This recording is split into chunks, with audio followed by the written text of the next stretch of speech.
Bonjour, qui êtes-vous? Je m'appelle Julien Galabert, je suis manifestement avec ce titre-là artisan vigneron. J'ai envie de vous dire que c'est un sacré métier, très complet, qui demande pas mal de polyvalence. Quand on est seul à gérer une entreprise agricole, viticole, vinicole, ça demande énormément de compétences, à contrario de ce qu'on peut penser de but en blanc quand le commun se sert un verre de vin. Derrière la bouteille, derrière le verre qu'on déguste, il y a un travail en amont qui est énorme. Il faut toujours l'avoir à l'esprit. Et qu'est-ce qui vous a donné l'envie de devenir viticulteur, vigneron? J'ai toujours eu le goût du dehors. On oublie le côté culture, le côté agriculture. J'ai toujours baigné dedans puisque les vignes, le plus clair du moins, viennent de mon grand-père. Donc voilà, de par mon enfance, j'ai eu droit moi aux petits doigts plantés dans le vin, voilà, pour les premières petites approches du monde du vin. Après, qu'est-ce que je dois vous dire? La vérité, c'est que au début, au sortir de la faculté de Perpignan, j'ai pris la décision, tout jeune que j'étais, de faire ça par dépit. Voilà. Je ne savais pas quoi faire d'autre. Les études m'enquiquinaient pas mal. Je commençais à vraiment m'ennuyer. J'ai dit, bon allez, mon grand-père part en retraite, c'est peut-être le moment. J'avais fait quelques petites vendanges, des fois avec quelques coups de pied au derrière, pour me faire avancer, mais l'idée générale, elle est là, c'est que c'est du dépit, du moins au départ. D'accord. Et donc, racontez-nous un peu l'histoire de cette cave. Alors, l'histoire de ma cave, elle n'a pas toujours été ce que vous pourrez voir après, en image là. Ici, voilà, donc j'ai 42 ans bientôt. Ce qu'on peut voir autour, c'est le fruit de ces 22 ans de boulot. Ça peut paraître ridicule, ça peut paraître petit. La cave, elle fait 100 mètres carrés, avec une quarantaine de mètres carrés voués à la vinification, le reste au stockage et à la présentation de mes vins. Bien évidemment, j'ai une cour de vent pour stocker le plus clair de mon matériel agricole, puisque là aussi, c'est un travail où malheureusement, on n'a pas qu'une clé de voiture, un attaché case pour le faire vivre. C'est toute une flotte de véhicules, des tracteurs, des pulvérisateurs, des ramasses sarmentes, des charrues, avec le coût que ça suppose d'entretenir tout ça. Ma première cave, donc il y a 12 ans de ça, faisait 17 mètres carrés. Voilà.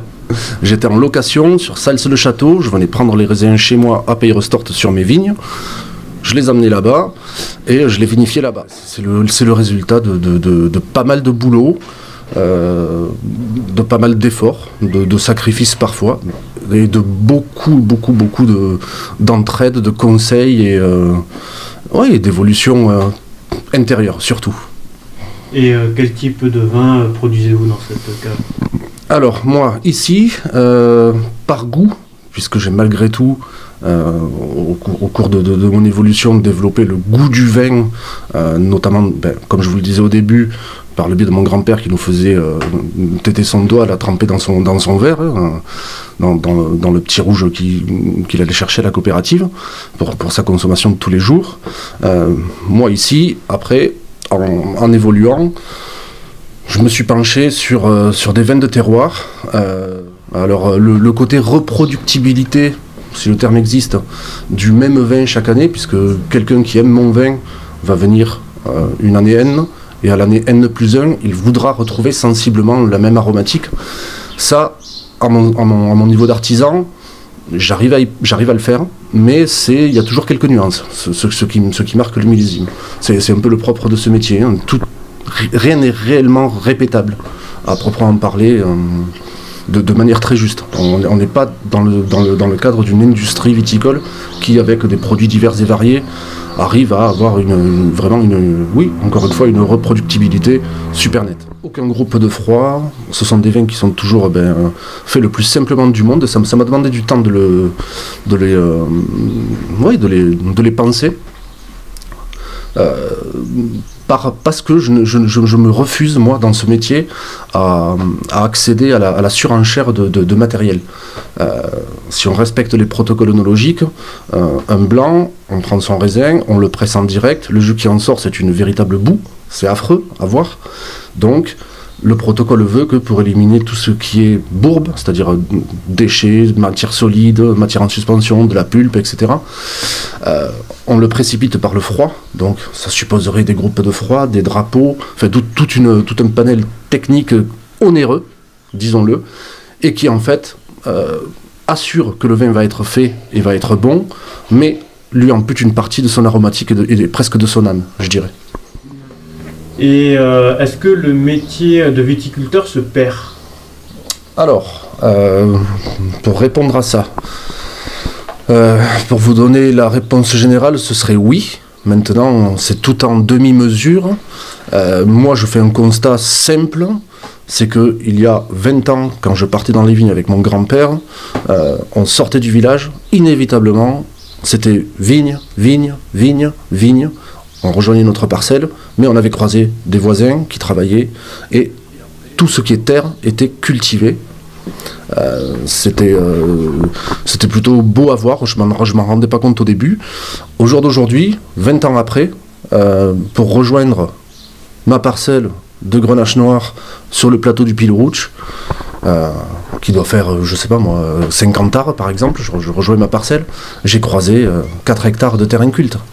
Avec des terres complètement incultes, c'est-à-dire des friches, des jachères, on peut appeler ça comme on veut, mais c'est de la non-culture. La broussaille a repris le dessus, les pinèdes ont repris le dessus. Est-ce qu'en soi c'est grave? Non. Ça reste du végétal, de la forêt, de la garrigue, certes, mais l'idée c'est que moi, sur le métier de vigneron, pour reprendre l'idée, pour reprendre la question de départ, c'est que je m'aperçois que oui, pour aller moi dans ma vigne, avant de croiser des collègues vignerons, j'ai croisé beaucoup de promeneurs, beaucoup de cyclistes, beaucoup de landes non cultivées. Donc je peux vous dire que oui, je pense que le métier est en train de se perdre. Je peux éventuellement le concevoir parce que c'est un métier qui est plutôt ingrat. On va dire ça comme ça, pour les jeunes, pour les reprises d'exploitation, etc. Peut-être parce qu'on est en Roussillon aussi, je ne sais pas. On a encore beaucoup à faire au niveau de la notoriété, même si je sais que c'est un vrai pays de cocagne pour la vigne. Là-dessus, soyons clairs, on a des vins qui peuvent rivaliser avec les plus grands noms. Hein. On a vraiment un terroir très très intéressant, mais de fait, malgré tout, pour accéder à la fabrication d'une bouteille avec un vin qui tient la route, c'est malgré tout une entreprise avant d'être une passion. Il faut qu'il y ait un rendu financier, et là, effectivement, le parcours est tellement long que l'envie se perd chez ceux qui voudraient tenter de faire ce métier-là. On peut s'épuiser très vite à essayer d'aller trop vite. On va dire ça comme ça. L'idée, c'est que je conçois que les jeunes soient rebutés, parce que c'est un métier qui est quand même très manuel, qui est plutôt pénible. On est soumis aux intempéries, essayer de tailler une journée par centre de tramontane avec un petit 5 degrés, voilà, ça picote quand même. Les tracteurs, on n'a pas toujours l'occasion de se payer des tracteurs 4 roues motrices, cabine, avec tout le confort moderne. Souvent on prend le matos qu'on a à porter, il faut endurer un petit peu les travaux, c'est jamais assez puissant, c'est jamais assez efficace, mais il faut malgré tout le faire, il faut malgré tout avancer. C'est un métier qui est en même temps ressenti et qui a aussi un côté technique à assurer. Si on veut que ça tienne économiquement, il faut arriver à se débrouiller le plus clair du temps soi-même. Après, j'ai quand même malgré tout espoir, hein. Il y a pas mal de nouveaux arrivants, alors sur des petites surfaces comme moi, qui vinifient très peu, mais très propre. Peut-être que c'est un renouveau par rapport à ce qu'a connu mon grand-père sur le côté quasiment industriel de la chose, où on produisait pour produire. Là aujourd'hui, on cible On cible le produit vin pour sa magnificence, pas pour sa quantité. Il a émergé dans le monde du vin une transformation il y a 10-15 ans de ça. On a dit que le vin passait de produit alimentaire. Mon grand-père en consommait chaque jour du petit vin à 10-11 degrés. C'est passé d'un produit alimentaire à un produit culturel. Alors, c'est vrai et c'est faux.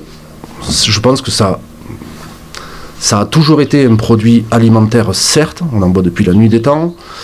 C'est un liquide qui donne énormément de plaisir. Et l'idée, c'est que on le voit sous son aspect uniquement culturel, parce qu'on consomme moins, mais mieux. Ça, c'est ce qui se dit.